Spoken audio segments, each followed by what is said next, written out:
Hello, everyone, and thank you for joining us for our webinar today. This is Amy Fairweather from Swords to Plowshares Institute for Veteran Policy. We're really excited to present this webinar today as a sort of an alternative opportunities for veterans. Most of us in our work, our day-to-day work, direct client work with veterans, are working in more traditional venues of getting veterans jobs.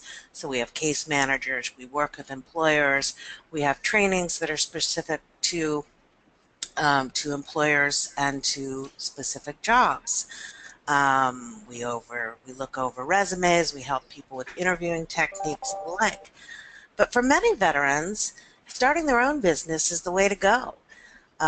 They have that self-motivating character, they may have a good idea, and there are lots of opportunities out there that they can take advantage of through the nonprofit community, programs that people have to help with entrepreneurship, and also through government programs for small businesses, for tax benefits, and for disabled veteran enterprise status. So we're going to explore something a little different today from our usual day-to-day work and employment training and look at small business and entrepreneurship opportunities for veterans. Specifically, we're very pleased to have Angela Frank from the California Department of Veterans Affairs. She's going to share a lot about the Disabled Veteran Enterprise benefits, which of course are available in California. Other states, I apologize, might have different programs, so it won't be right on point, but many states also have programs that are similar that you can look into. And Meghan Florkowski from the Institute for Veterans and Military Families, which has been running entrepreneurship programs for, I think 8 or 10 years now, which are really terrific. And they look at, we're going to look today at one, what it takes to decide that you're ready to start your own business, or if you're working with veterans, what they need to do to prepare themselves to really be ready to take that step. Some opportunities to get assistance with training on how to be an entrepreneur, how to make that business plan, how to apply for loans, how to have the skill sets that they need to really get down to business in a real way. And then we're going to turn to Angela, who's going to talk about the benefits of disabled veteran business enterprises, and once you're on the ground and you have your business going, how you can benefit from your veteran status to make your business the best that it can be. And with that, I'm going to turn to Meghan. I'd like to do an introduction for her. Meghan Florkowski is a veteran of the U.S. Army. She has experience in operations and project management, served domestically and abroad in Germany, Poland, and Iraq in support of Operation Iraqi Freedom. She was an Army engineer officer for 5 years and held positions as a platoon leader, Battalion S1 administration and personnel officer, doctrine writer, and assistant operations officer. She now works for the Institute for Veteran and Military Families, which is based in Syracuse, New York. As I said, they have their Women Veteran Igniting the Spirit of Entrepreneurship programs, their Entrepreneurship Bootcamp for Veterans with Disabilities, and their Entrepreneurship Bootcamp for Veterans with Disabilities families. I first came across their work years ago, and I was at a meeting they invited me to in Chicago dealing with women veterans. And after the meeting with veterans advocates from across the country talking more generally about the issues that women veterans face, they were hosting one of their boot camps that was specifically for women veterans. And the really wonderful thing was this was a gender-specific program. The women who were there were very excited to be there with their peers, and for some of them, the first time that they had been just with their peers, their women peers, while working on what they saw as their future as civilians. So it was really exciting for me to see that taking off. So with that, I'm going to turn to Meghan, and she can fill out her bio if she'd like to. She will present. We'll have a small bit of questions at the end of hers, then we'll go to Angela, and then we'll have overall questions for everyone. So we can turn the controls over to Megan and to her PowerPoint now. Thank you. Very good. Thanks so much, Amy. So I'm putting my screen up, and hopefully it will look all right for everyone. There you go. Very good. So Amy, I have nothing to fill in. That is way more than anybody usually says about me. So now I'm just very happy for the opportunity. And Amy, we probably met several years ago. That event that you were speaking of was back in 2013. And you did a great job of speaking about our VWise program, which I'll detail out in a little bit. But really, as Amy stated, this is a great opportunity to talk a little bit about small business ownership specific to veterans and military family members across the United States. We are at a really neat time in the United States for veterans and military family members. Veteran business ownership, I wouldn't say is on the rise right now, but I would say the education to start making it increase is on the rise. When we started with our veteran entrepreneurship programming 10 years ago now with our Entrepreneurship Bootcamp for Veterans with Disabilities, there really weren't a lot of organizations out there that were really advocating and putting training programs in place for veterans with entrepreneurship. Now, if you look to every state, there are statewide programs, there are regional programs, there are programs within communities, there are certainly national programs. So that is why it is a great time, because there are so many out there that are really putting on solid, beneficial programs, often at no cost, that many can stand behind and feel good about putting on. As far as the numbers, the numbers are concerned, we know that military family members make great entrepreneurship. Certainly the leadership skill set is in place, and the numbers are improving. Really, we've seen through research now, and because we've had the opportunity to run programs for quite a while now, we're seeing that veterans are twice more likely to be successful in business. And you can throw a lot of words at why. As mentioned, the leadership skill set, the passion that it takes. If there is something special that you see often when you have somebody that is very dedicated, is not going to say no to those bumps in the road, because certainly it is not an easy pursuit. When we start to think about what makes up an entrepreneur, if you hop on the internet and you look to an infographic and type in what makes an entrepreneur, you're going to come up with quite a bit.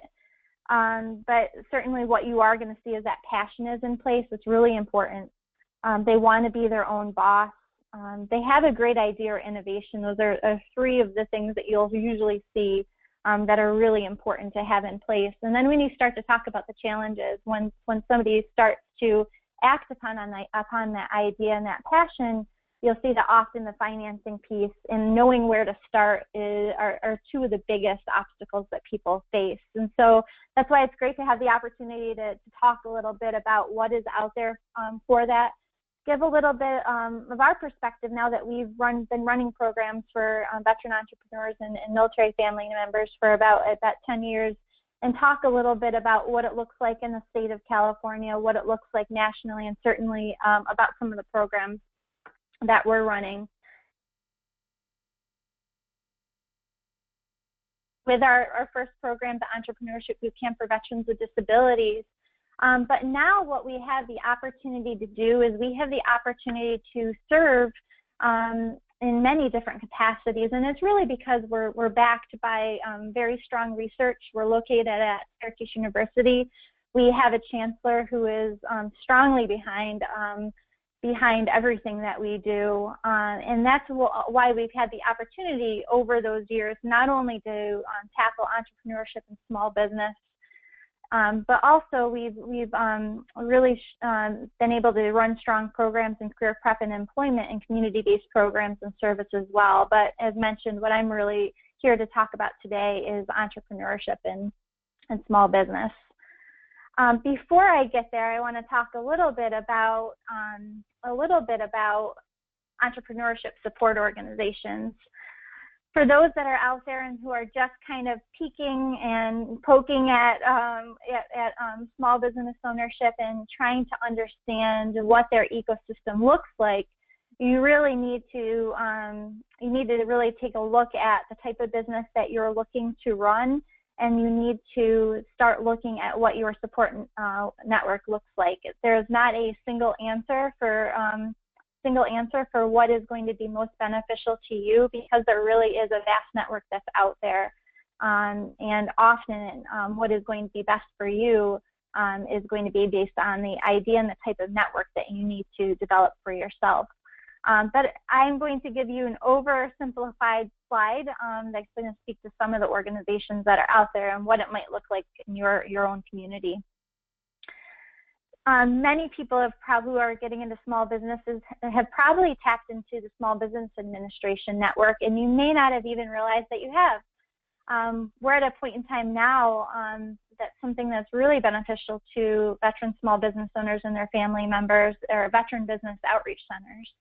The state of California, just to give an example, has 2 veteran business outreach centers. Often these are located at entrepreneurial support organizations. Sometimes they may be located at an entrepreneurial institute within a university, but not always. If you're interested in finding out what a VBOC can do for you, I recommend that you go to that website that I have up there, sba.gov.tools/local assistance. Also, what you'll find is information on where your small business development centers are, where procurement and technical assistance centers are, and where organizations like SCORE chapters are. But to talk about the VBOC a little bit more, what the VBOC can do for you is they are really kind of a place that has some knowledge as to what the support structure in your community and your state looks like.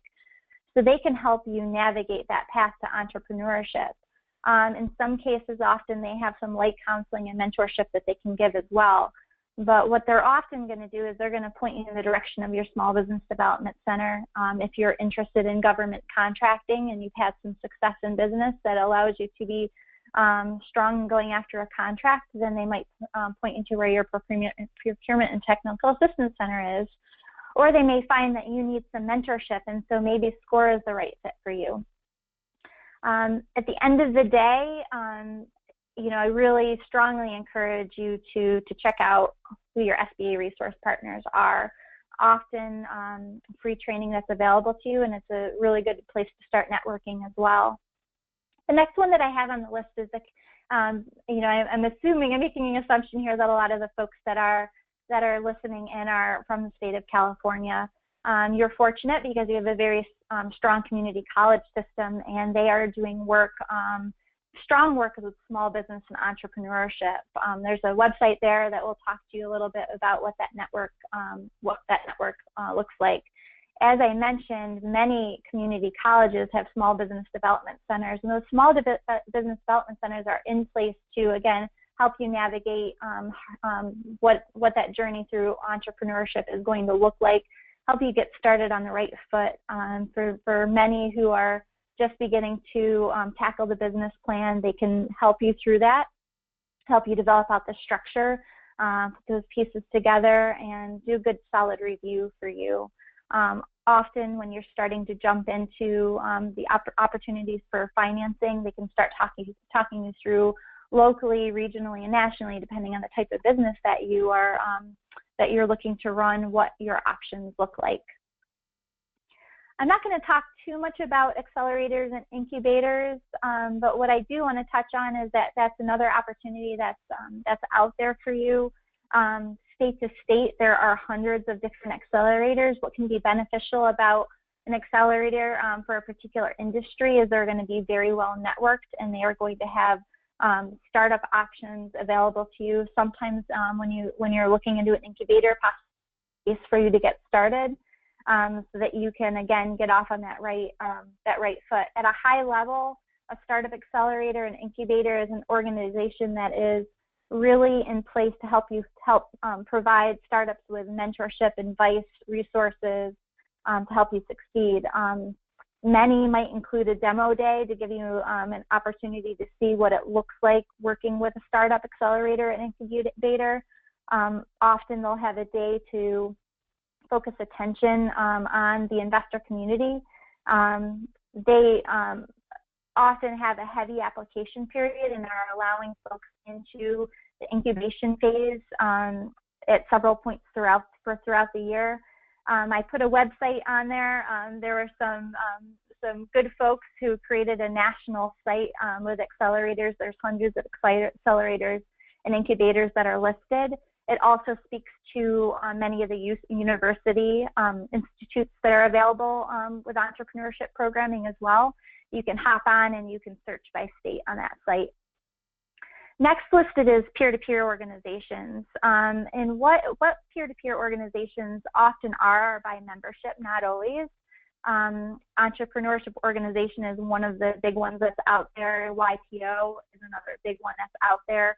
And again, just another opportunity as you're getting started to network, explore entrepreneurship with folks that are like-minded and perhaps are out there in different years in business, many in the growth phase, so probably can serve as good mentors for you. And then the last site I listed there is online training. Certainly there are many sites that are out there that provide free training. The one that I listed is through the Kaufman Foundation. They've been doing entrepreneurship for quite some time, extremely well respected. And so you can go in there, you can find out about business planning, you can find out about marketing, you can find out about financing, the many different pieces of entrepreneurship that are very important as you get started. So from here, I'm going to jump into some of the programs that we run at the Institute for Veterans and Military Families. And then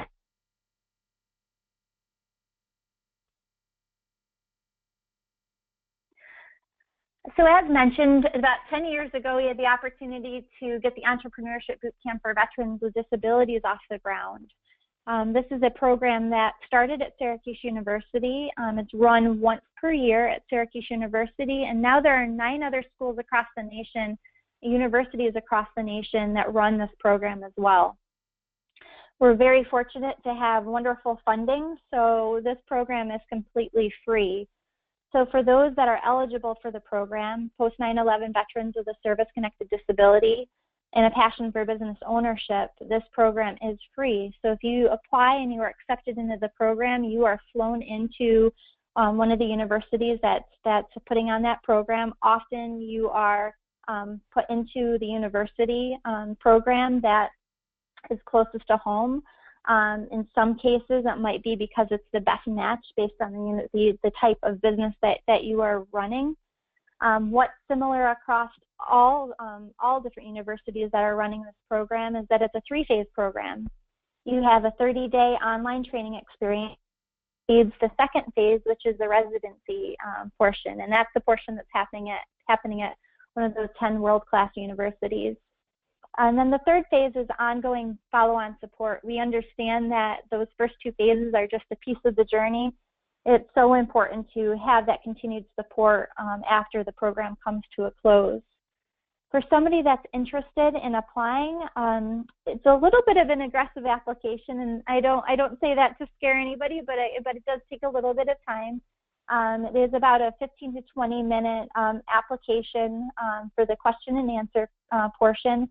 And then from there, individuals will need to provide a couple letters of recommendation as well as a resume. Everything can be done online. I listed website that's right up on top. And right now we are aggressively recruiting because we have a summer full of programs at various universities. Again, making the assumption that a lot of folks that are listening in are from the state of California. We actually do have a program that's running this summer at UCLA.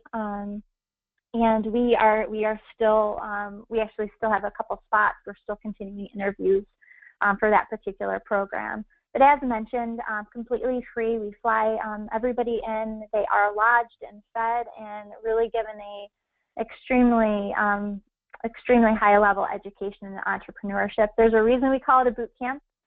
We are up early and we are going strong till the late hours. Part of that is because you have a group of 25 folks that are taking that program, and we're giving plenty of opportunity for peer-to-peer networking, to talk about their businesses with each other, to connect with some really, top instructors, often professors and entrepreneurs that have been out there and done that for quite some time. I've included some stats over the years. Over those 10 years, we've educated over 1,300.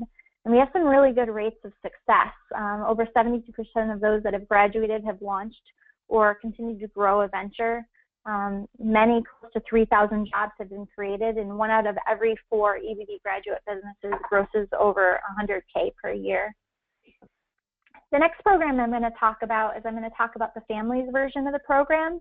And we've had the opportunity, again, through the 10 years to launch this program for family members as well. And this is a family member who's served in a caregiving role. Outside of that, a very similar program, just catered more to the needs of family members.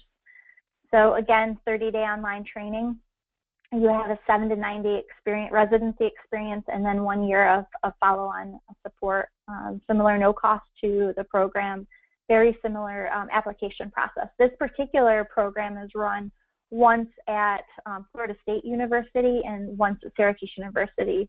So that is a difference. For the EBD program, it's run 10 times per year, and for the EBVF program, it's run twice.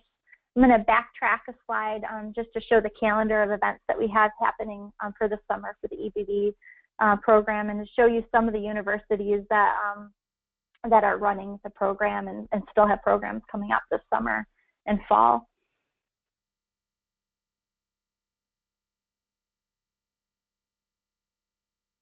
Amy did a great job of speaking to our VWISE program. This particular program is open to women veterans and military spouses.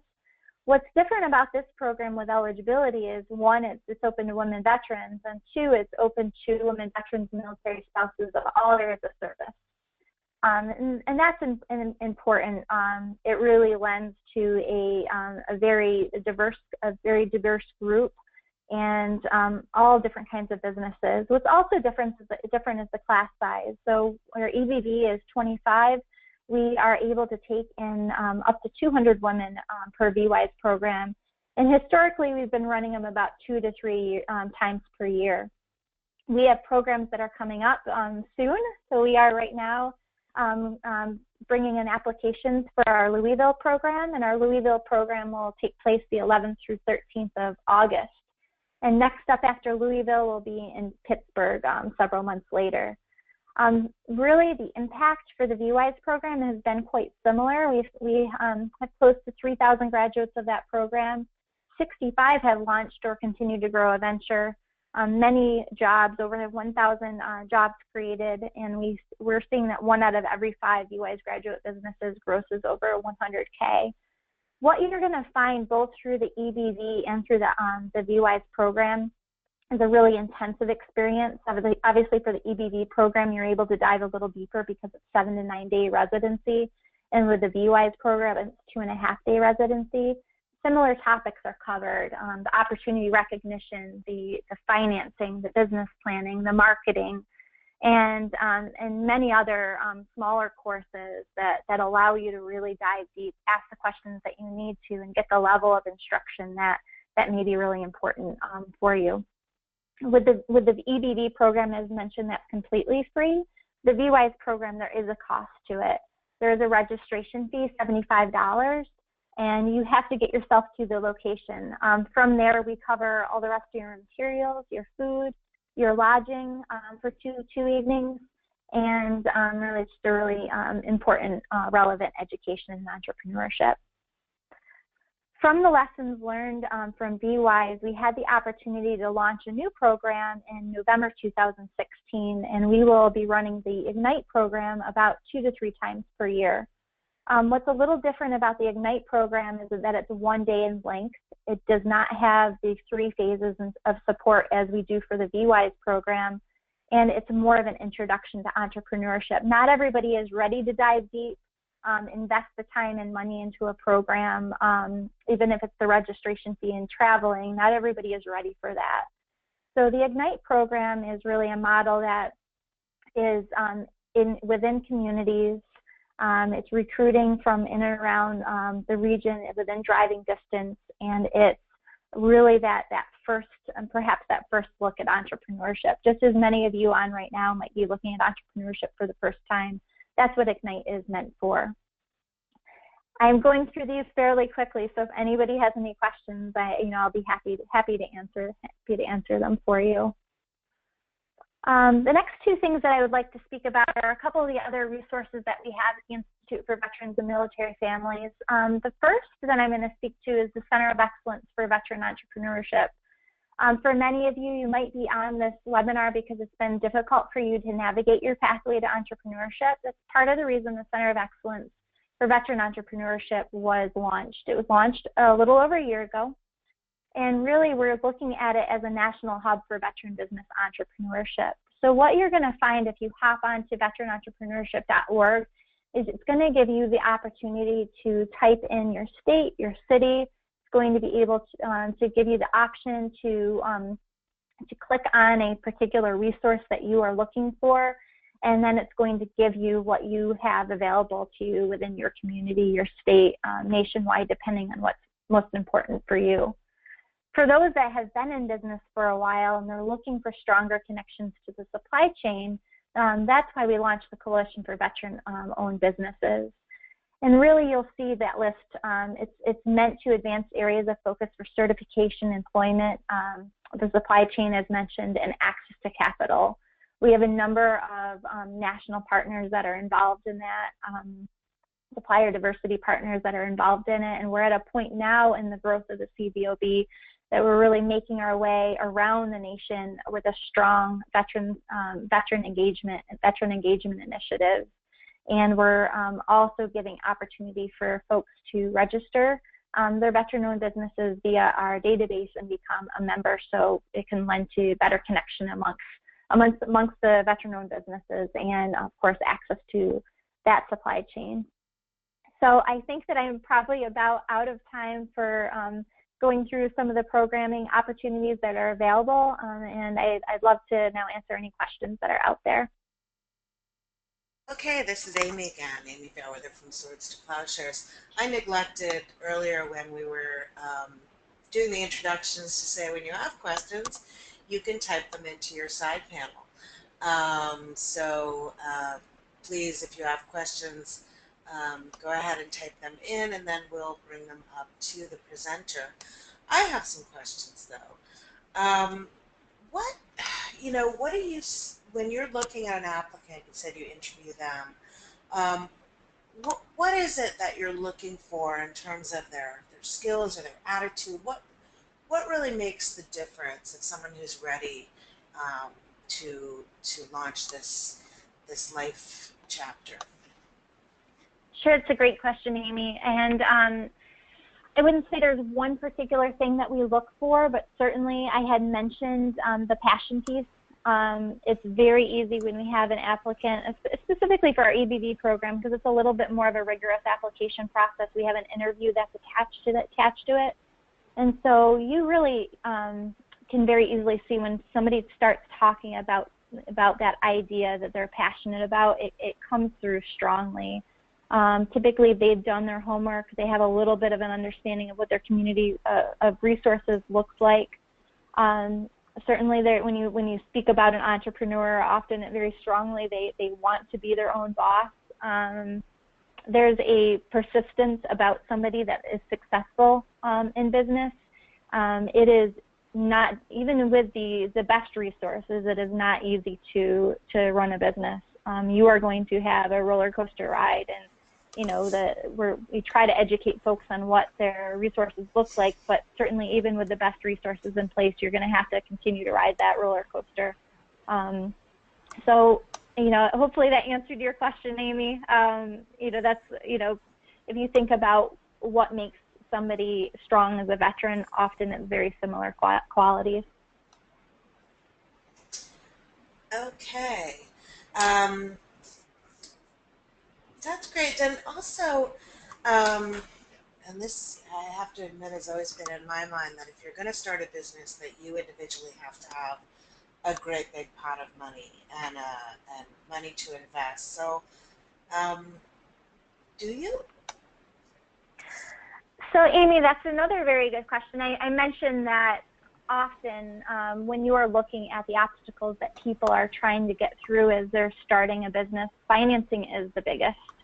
There's some research out there that suggests, as people are, when people are surveyed what their biggest challenge is, 37% will say that, financing is the biggest challenge. And then closely behind that, about 36 or so percent will say that that the next challenge is just knowing where to start. It predominantly, though it's actually, we're breaking a myth here. Predominantly, people finance through their personal, often personal savings and bootstrapping. That's the most that are out there. That's how they get started. But there are many other sources that are out there, and you are going to, those that are thinking about business really need to take a look at this and really become educated in the different resources that are out there. Crowdfunding is a part of the picture for some people. There are some loans that are available, but there are not a lot of loans that are available out there. You'll see some people that have limited success with different competitions through universities that are go-getters and who may travel the nation entering in different venture competitions, but that only works for a small percentage. What I recommend is that, again, when we're speaking about those community resources that are available, when you start speaking with your small business development centers, they are going to be able to start making good connections, give you a really good, clear picture about some of the different loans and funding options that are available for you. And do you have people who are, in addition to starting fresh, are buying small businesses, so they're turnkey kind of situation? Sure, that's a much smaller percentage of, at least for those that are going through our programs. But yes, we definitely have those. We have folks that are taking over family businesses as well. I would say we probably have a higher percentage that we see that are taking over family businesses, at least through our programs.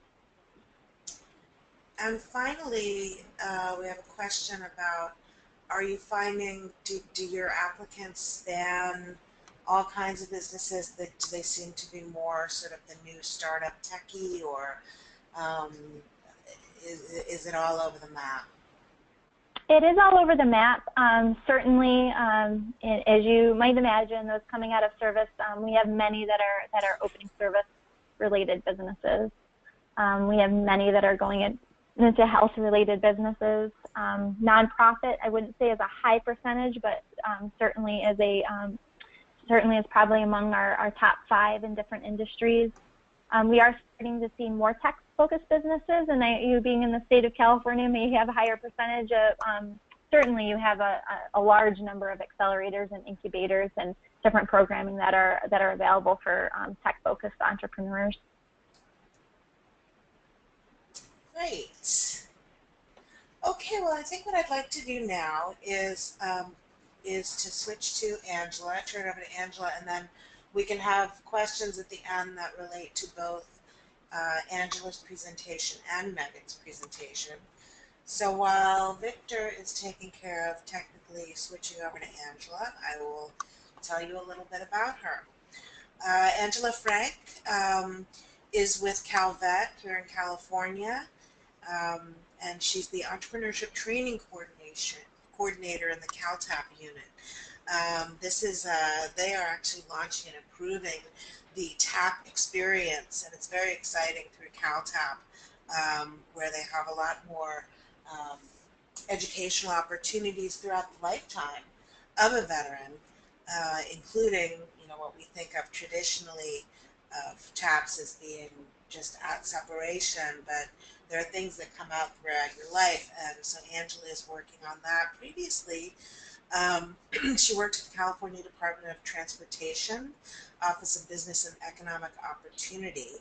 And through that time, she specialized in working in the small business, disabled veterans business, and disadvantaged business enterprise areas.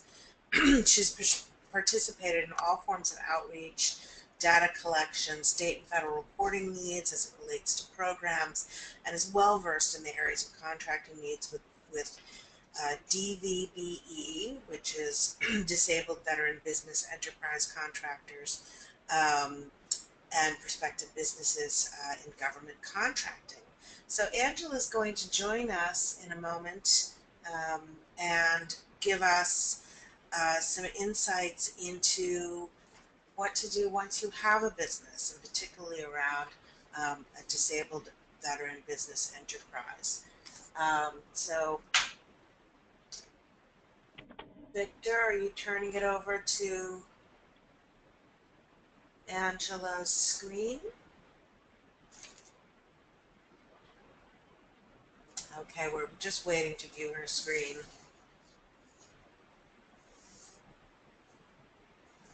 Hello. All right. Welcome, Angela. Thank you very much. Hello, my name is Angela Frank, and like Amy said, I'm in from the California Department of Veterans Affairs, the CalTAP unit, which is the California Transition Assistance Program, which is just launching. We have a education pathway, an employment pathway, and an entrepreneurship pathway, which I'm heading up. I just began about a month and a half ago, and but I've dealt with small business and DVBEs and DBEs for quite a few years. So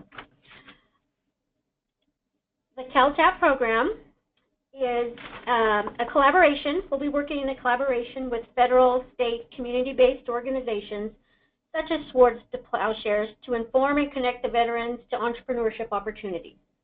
It's in adherence with the AB Law 1509, Section 90, which directs the department to develop a transition assistance program for veterans.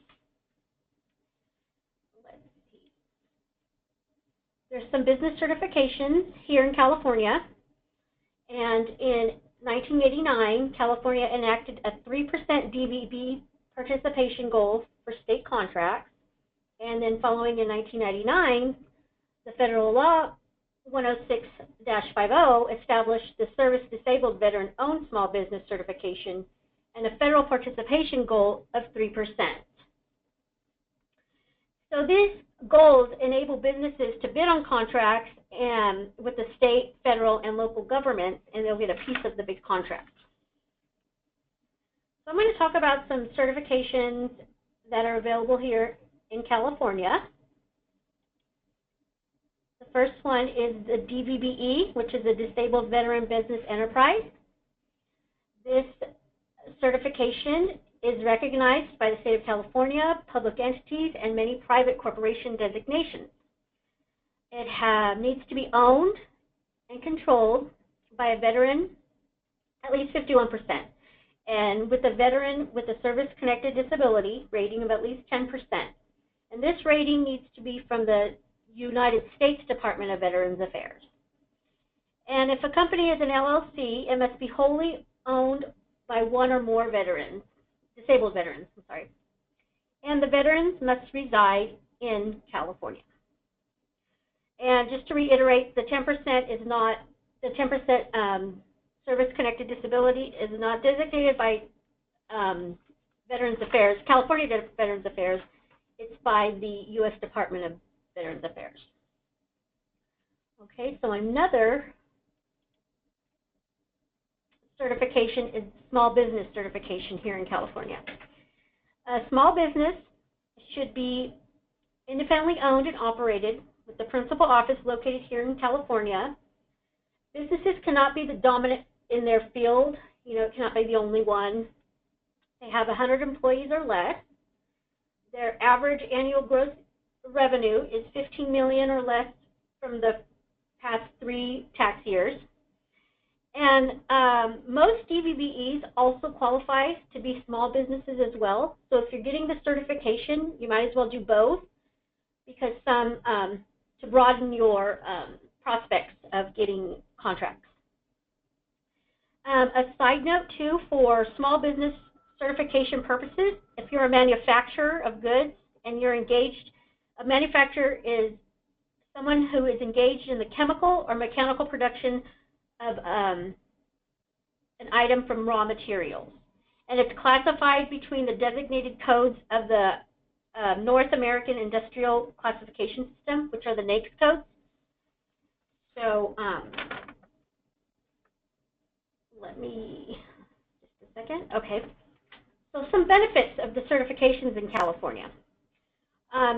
State of California has established a small business participation goal of at least 25% and a DVBE participation goal of at least 3%. So the goals apply to the overall dollar amount expended each year by awarding departments. There are nearly 10 state agencies and departments that have an SB DVBE first policy. CalTAP is one of them.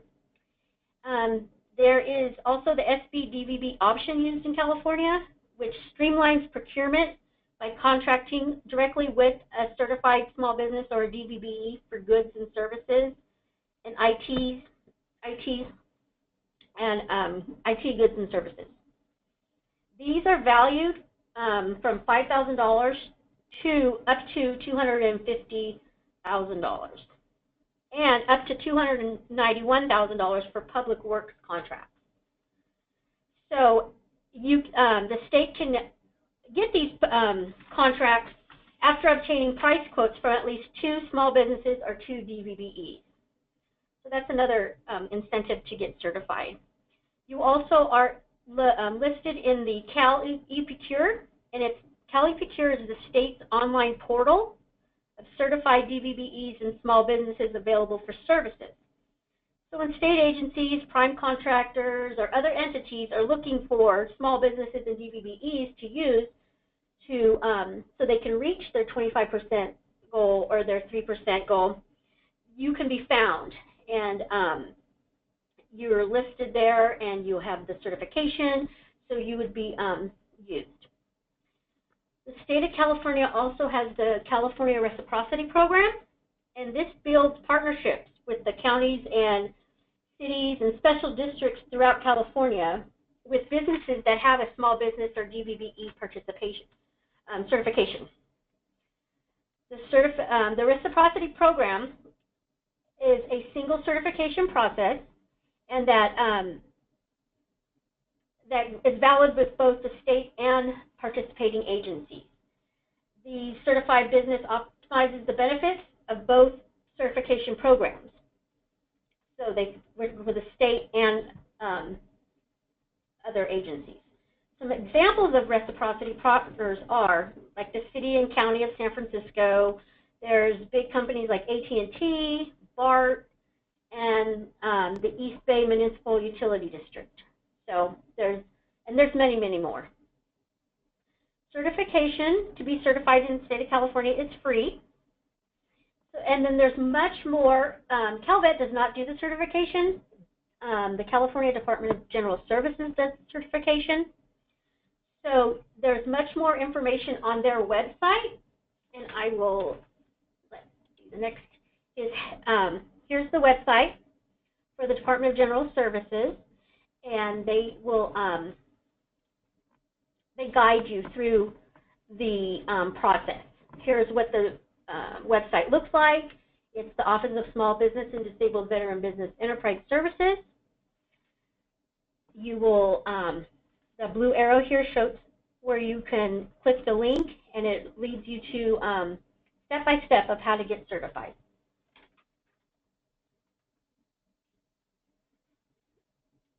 Okay.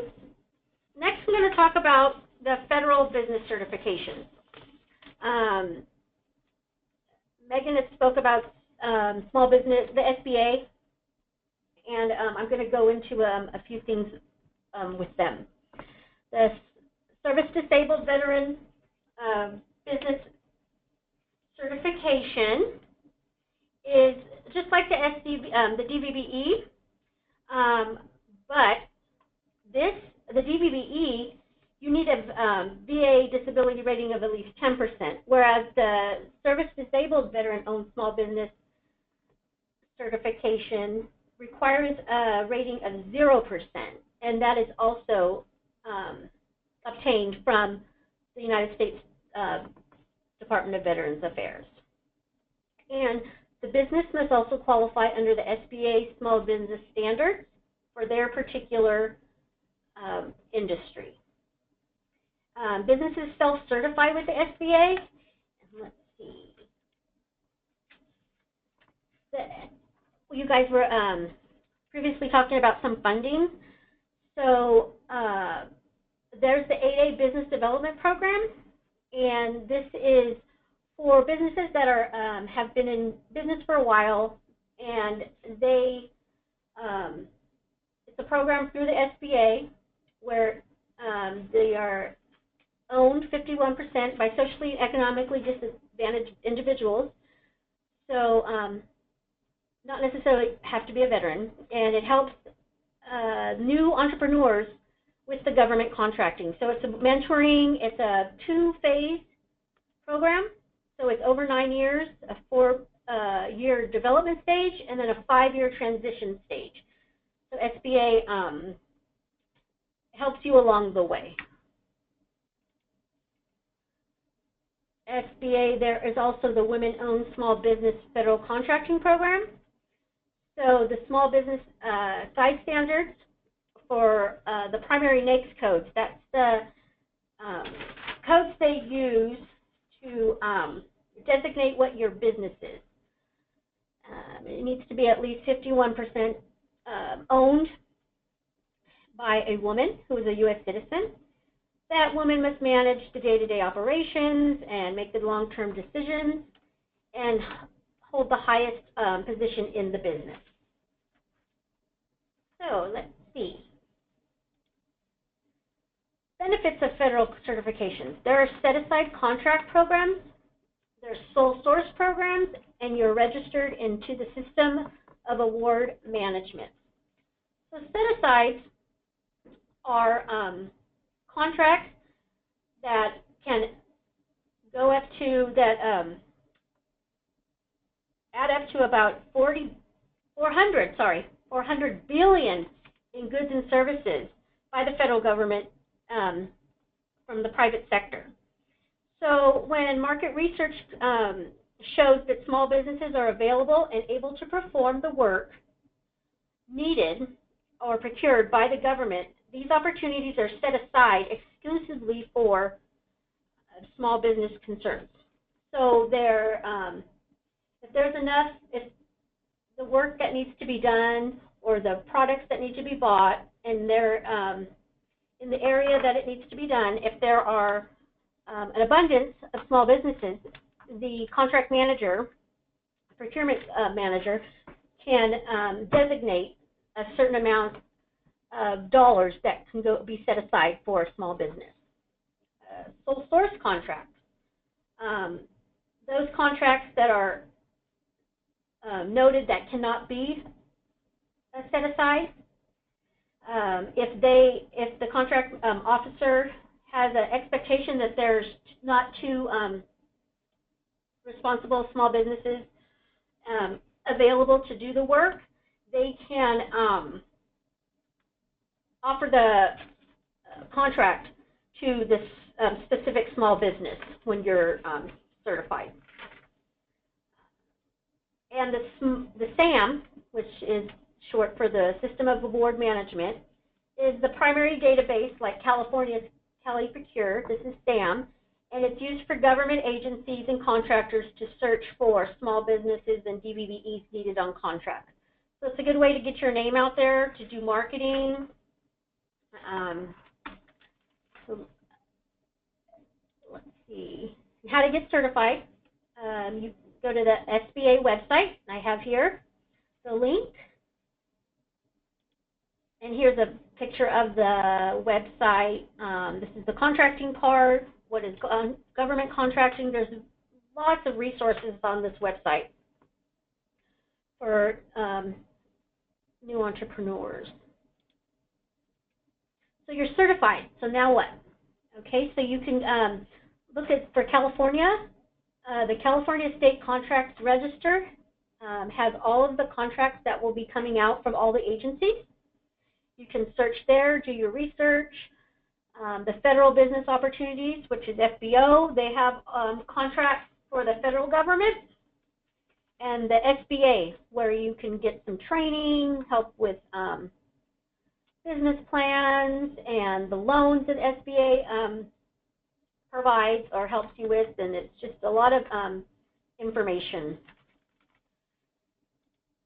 There's also non-government-based resources. These resources are, some are fee-based, some are free to join, and they offer free or low-cost training. They offer networking, education, mentoring, webinars. And as a member of these organizations, you'll gain exposure on their databases and on their websites to prospective bidders and big contractors and other entities. There's also the government-based resources, as Megan was speaking out earlier, the VBOC and the Small Business Development Centers. These are free, and they offer training and business plan making, marketing, how to market your business. And these programs are partly funded by the SBA, and these are located throughout the country. Whereas the prior ones, they could be local in just certain cities, and these two are located all across the country. So, California state agencies and departments that have an annual expenditure for products and goods over $100,000 are mandated by law and by an executive order to appoint a single point of contact in their agency as the small business and DVBE advocate. And the advocate is responsible to promote and implement program requirements to assist each department, their department, with providing purchasing and contracting opportunities with small business and DVBE business communities. So currently, CalVet has 2 staff members that are in our small business and outreach program. You can contact them by this email address, or you can call our 1-800 number. And these 2 individuals go out and do certification assistance, so people can call in and ask for questions, and they also participate in many outreach events where they go and do how to do business with, they work in partner too with Department of General Services on how to do business with the state. So with that, is there any questions? Or we can wait until we do have quite a few questions. Now I have to pull up my form here. Okay. And actually, we do have questions for both Angela and Megan, but I'm going to start with Angela because you just finished up here. And hopefully I will understand the question well enough. So one of the attendees asks that when researching small business contracting with the government, that they ran into inconsistencies in how the feds procure versus how cities and counties procure. Yes. And would like to know how you would recommend obtaining contracts with cities and counties when they're not available of those veteran programs and goals like DVBE.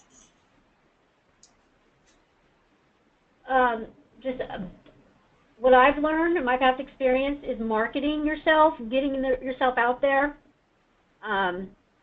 going to outreach events. A lot of times the Chamber of Commerce's have outreach events or networking events to, you know, sell the businesses, sell yourself, sell your get certified, even if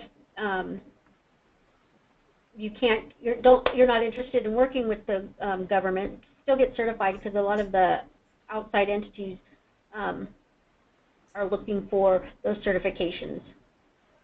I found now, doing some research, that a lot of businesses have or are forming a diversity program where they are looking to get more minorities, veterans into their programs.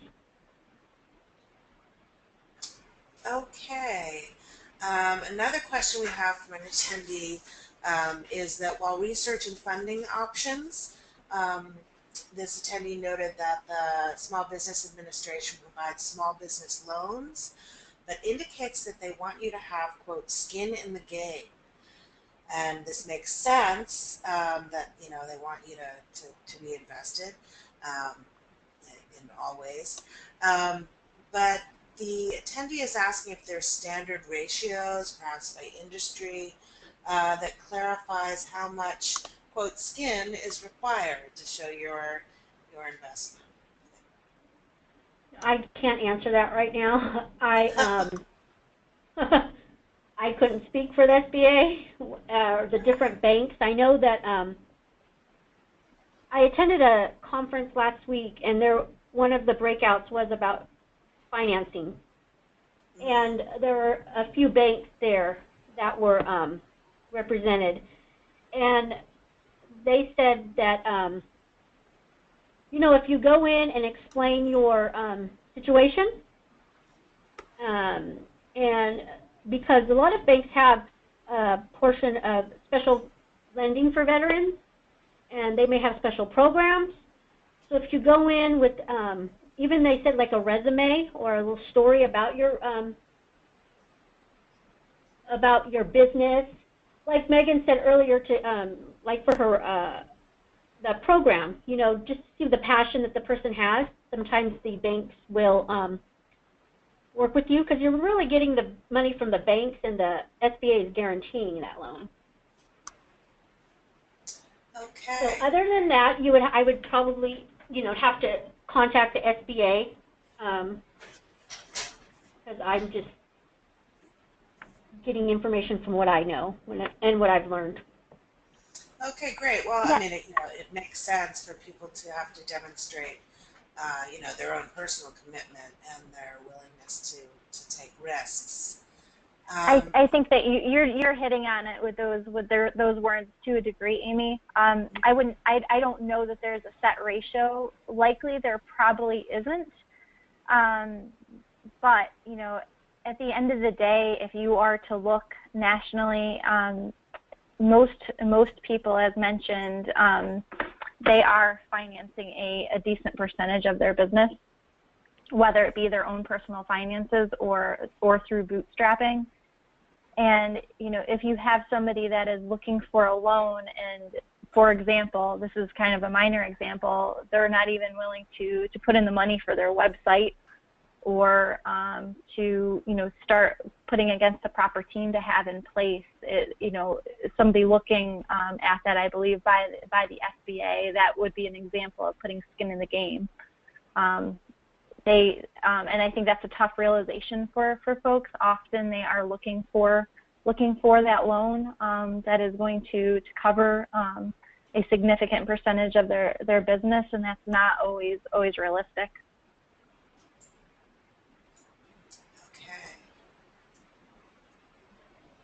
We have a question, this may be for both of you.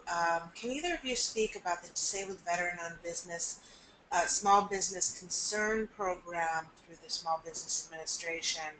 And I'm just going to go on and read the follow-up question that might inform the first. So what types of federal and state contracts does the government include for the priority of awarding contracting? And would consulting services be considered a priority? And if either... Amy, this is Meghan, that's not one I'm able to answer. I don't know if you're able to take that one on, Angela. No, I'm not, because that's not Wheelhouse, that would be SBA. I mean, that would be the contracting, actual people that are doing the contract. Okay. So, and maybe this is more of a general question, if there's a good way to get state and government contracts for consulting businesses, as opposed to earlier you were defining what manufacturing is, but do you know of any insight about consulting business? No, there's certainly opportunities for that out there, and what I recommend is that I would start talking to your local PTAC. If you're in a situation where you have that experience, that's probably a really good place to start. And you can find where your local PTAC is. If you hop on the SBA.gov site and you /local assistance, you can search just for that PTAC office by selecting.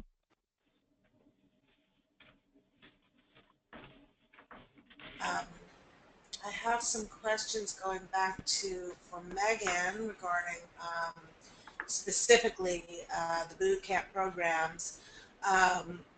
One, and I'm not sure if you touched on this, whether or not you had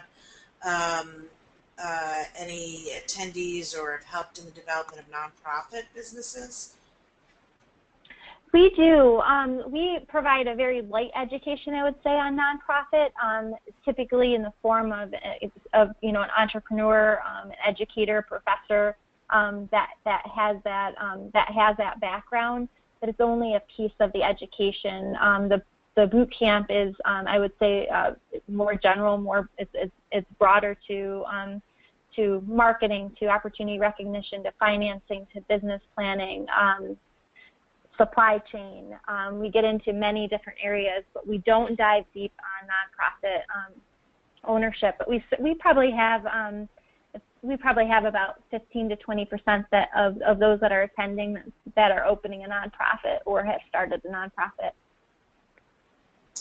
Okay. Another question for you is: are there wait lists for the boot camp programs? It depends on the school. I would say that right now there is opportunity. We do not have a long wait list at this point. I would say right now most schools are conducting their interviews for those that want to get into one of the summer programs this year. I recommend that you do apply now. And what happens is we accept, we're the headquarters at Syracuse University. We accept in the applications, we review those, and then we field those out to the schools for those applications that are strong applications. If somebody is, as I mentioned, kind of those top qualifiers, if somebody is passionate, has that idea, or has even launched. We have some that come through that have just launched, but they really still need that education and they need the support network. Then I recommend that you do apply. It is important that you do have the rating. So whether that be a 0, 10, 100%, the disability rating from the VA is an important piece for the EBV program. It is not an eligibility consideration for our other programs. Okay, and so just to clarify, so the person does the application online and you review those, and then the instructors at the individual programs are the ones who reach out and do the interviews? Each school has a director. So okay. What will happen is, yes, the initial application goes through the headquarters, and then the interview, if selected, will take place with the director or the program manager at that particular university. And then just quickly, and you did talk about some of the financing issues, but within the workshops or the curriculum or the syllabus, what kind of finance workshops are offered, and do you have standalone finance workshops? We do. We actually have them as part of both of our phase 1 and our phase 2, and I would even say as part of our phase 3 as well, and I can talk about that for a minute. During the phase 1, you're really going to start to learn about how you should be educating yourself to set yourself up for success. with financing, and then you're going to start digging a little bit deeper during the phase 2. The phase 3 piece of it is we have the opportunity for our various programs. With EBV, we run a national conference every year, and similar to Stewardess Plowshares, throughout the year we're running different webinars and whatnot, and providing a good, strong peer-to-peer network and peer-to-mentor network. So for those that need additional education, they have those supports available. And sometimes it's just, again, helping to connect the dots a little bit, helping you understand in your community who you need to connect with, making sure that you have the building blocks in place so that if you are going to need to talk to a micro lender, to a bank about a loan, or if you're going through, we've mentioned the SBA and some of the loan programs that are available, if you're heading in that direction, that you need to have the business plan in place. There are things that you need to make sure are strongly developed before you even you make that pitch for your business. So we're more a part of those pieces.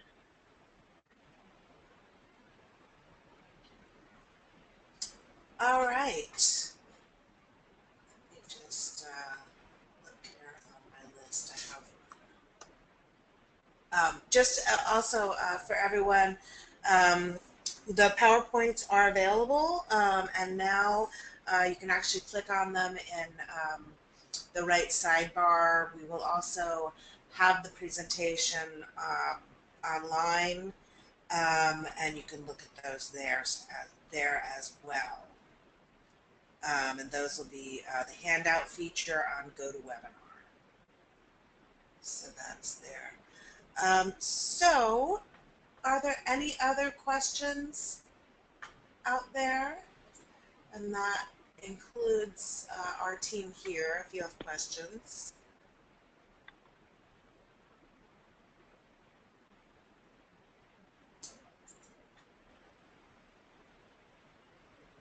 I would just like to, yes. Okay, I was wondering if the groups had reached out to students at all, as far as like students who are interested in business. As far as like, maybe trying to help inform them about these opportunities that are available to them as veterans.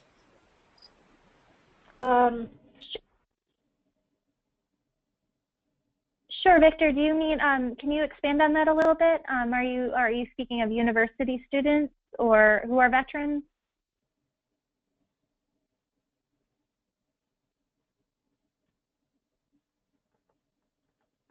So I was just wondering if that was a kind of outreach that you were doing. This is Megan. It was cut off a little bit. I didn't hear what the full question was. Okay, I'll say it again. I'm sorry, that must be an audio problem there. But so yes, so there's a lot of veterans that are in college at this point, and I was wondering if you guys had done any outreach towards them, people who might be business majors. We do, and I can talk about that. We've had the opportunity to gain some strong connection through the SBA chapter, so that's one way that the Student Veterans of America, there's most universities do have a chapter, so that's one way. Also, kind of again, as I had mentioned, this is a great time for veterans to open businesses. It's also just a great time for entrepreneurs in general. Most universities have a really strong ecosystem and support, so not just for veterans, but for staff, for students.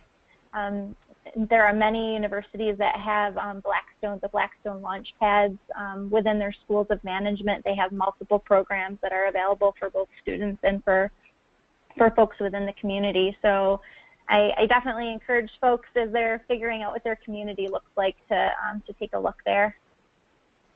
And this is Angela. And for CalTAP, we have a education pathway. So we have one of my coworkers, he is going to a lot of the veteran resource centers at the colleges and sharing our information, not only with, just letting veterans know about their GI Bill and whatnot, but also the other programs that we have. So, for we're getting the word out. Like I said, we haven't even really started our full program, so we're just getting the curriculum and stuff started. So we will be reaching out to the students. That's great. I know there is interest because there are some gaps as far as career resource centers are concerned. So career resource centers, from my observation, have had some difficulty in attracting the attention of veterans who are in college, but also veterans and just in general want to know more about how to connect with businesses in the community who are looking for them as applicants. But I think that it would be interesting to give them the opportunity to also consider maybe starting their own business. Yes. So that's what hopefully our program will do when it's fully in effect. Great, thanks. Those are all great answers. I appreciate that. You're welcome. Megan, I have one more question for you, which is, do you see the added value of these workshops and these, particularly when the in-person workshops, of it being veteran specific? Yes, I would say absolutely. I mean, Amy, you spoke very well about just from the periphery, seeing the VWise program in action when you have like-minded individuals, and then speaking of again about the VWise program, you have women veterans, military spouses. Often they have not had the opportunity to kind of reconnect. Certainly not the opportunity to reconnect with, close to 200 other women veterans who are going through a very similar type of process.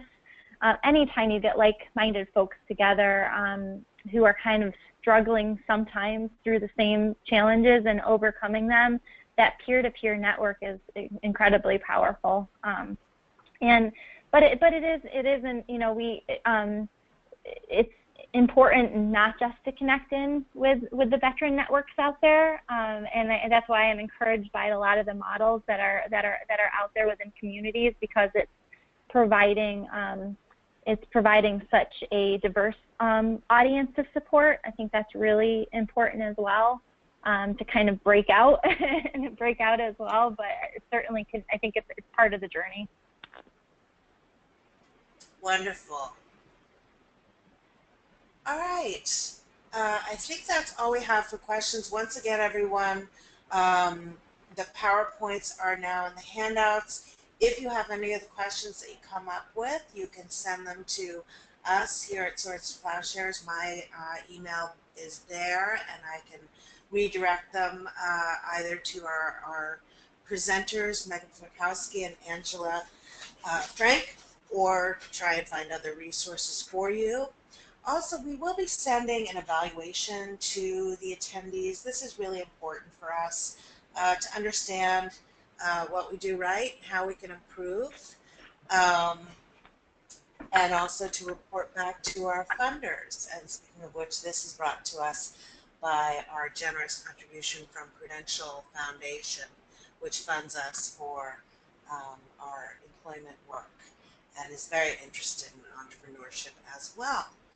So with that, once again, thank you, Angela and Megan. It's really been wonderful to get some insights on this opportunity to veterans, and we hope that people will explore this further. Thank you. Thank you. Thank you. Amy, actually, we do have one last question that we didn't get around to, so I'm going to go ahead and circle back a bit before we end this. I'm really sorry. I think this is a really important one and be really great for the attendees. So, so it's for the program for disabled veterans. Is the 30 days online at night or during the day? Is there any options for veterans that currently work? Yes, in fact, I would say a strong percentage, many of the people that go through our programs are working. So yes, it is instructor led, but I would indicate over the course of that, I mentioned 30 days. It really varies between schools. For some schools, it's closer to 15, and some schools closer to 30. And I would say over that, the course of that time, it's about 40 hours. So you're going to have, several hours per week that are dedicated, but it can be evening time. There are homework assignments that are included in that, and that is those that are reviewed by the instructors. Participation is the most important piece of that online, because it's really giving you a good foundation going into the residency portion. But it is designed so that you can do it while you're working. Okay, great. And that would obviously be a situation for many people. So, sorry for the false end. So now I'd like to thank our gracious hosts. Thank you, Megan and Angela, and thank you all for attending, and please fill out the evaluation.